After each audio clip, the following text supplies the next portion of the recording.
Hi there, my name's Tyler Stone. I want to tell you a little bit about my first call to ministry.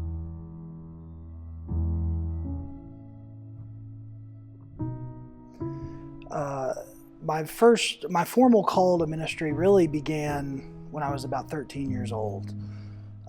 It wasn't one I saw coming or that I had prepared for, but it was really an instance of God's providence in my life.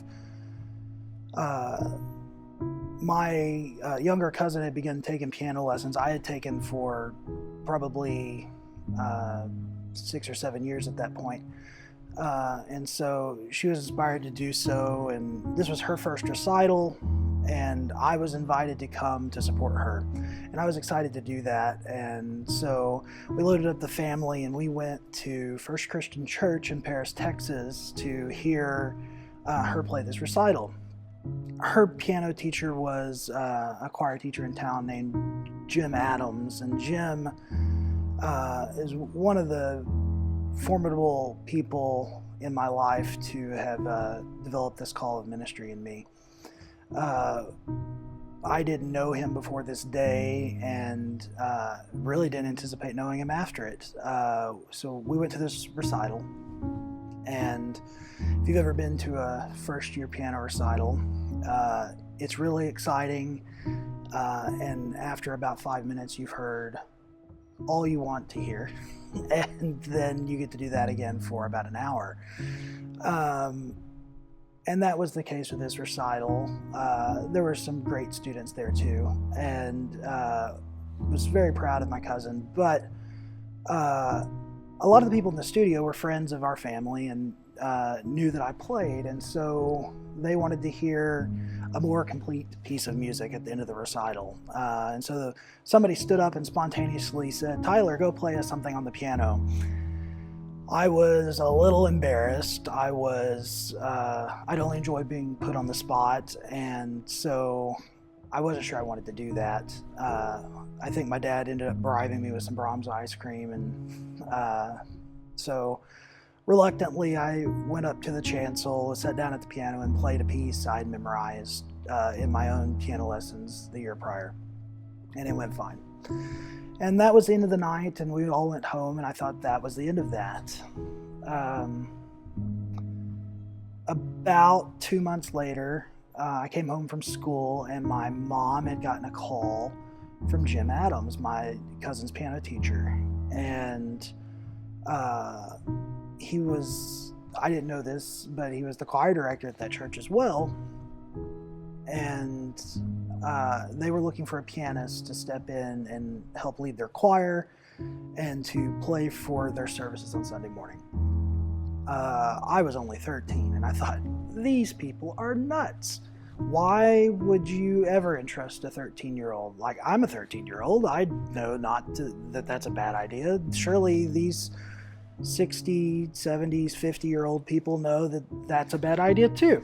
But in the spirit of giving things a try, we decided that we'd go and do this audition. And so I go up to the church, and I meet with Jim and their version of an SPRC, and they ask me all sorts of questions. They ask me about my character, they ask me about my grades, they ask me about different things I learned in Sunday school, what I believe as a Christian, all big questions to answer, and I don't feel worthy to answer. I don't feel confident in my answers. I'm still trying to figure all of that out, and so Jim was very encouraging throughout the interview and was affirming of my answers as I gave them, and so we moved to the playing portion of the job interview, and I went and sat down and played a prelude on a hymn arrangement that I had worked up, and then they had me go through a couple of hymns, and that was the interview. They were so excited to have somebody play and so passionate about the opportunity, but I still wasn't sure I was equipped to do what I was doing. But Jim came and talked to me afterwards, said, "You really did a job with the interview.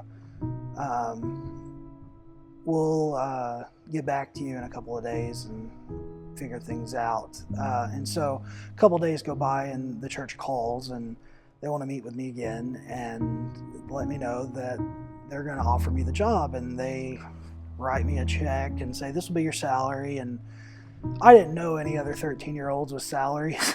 And so I jumped in head first into this job that I had never pondered doing. And that was the start of my music ministry. So when I think about the power of one, Jim Adams is certainly a person that comes to mind. Jim took a big risk on a kid. I could have been terrible. I could have presented myself as wonderful, but not been mature enough for the job. I'm sure in many ways I wasn't. But he was willing to walk alongside of me. He was willing to teach me when I needed to be taught. He was willing to give me room to fail. It was just such a wonderful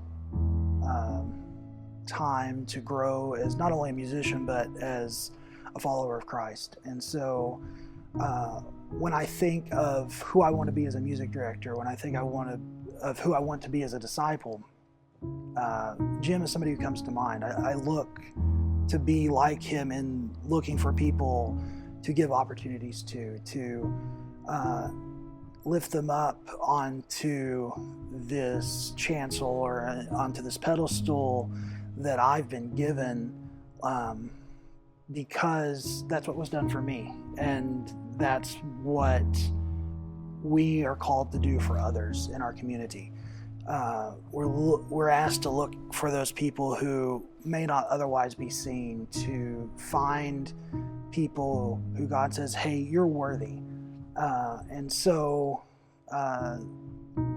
when you think of a power of one, I don't know who else I could think of but Jim Adams, and someone who looks for that in others. And so that's what I charge myself to do on a daily basis, and that's what I hope we can do as a church in this community of faith.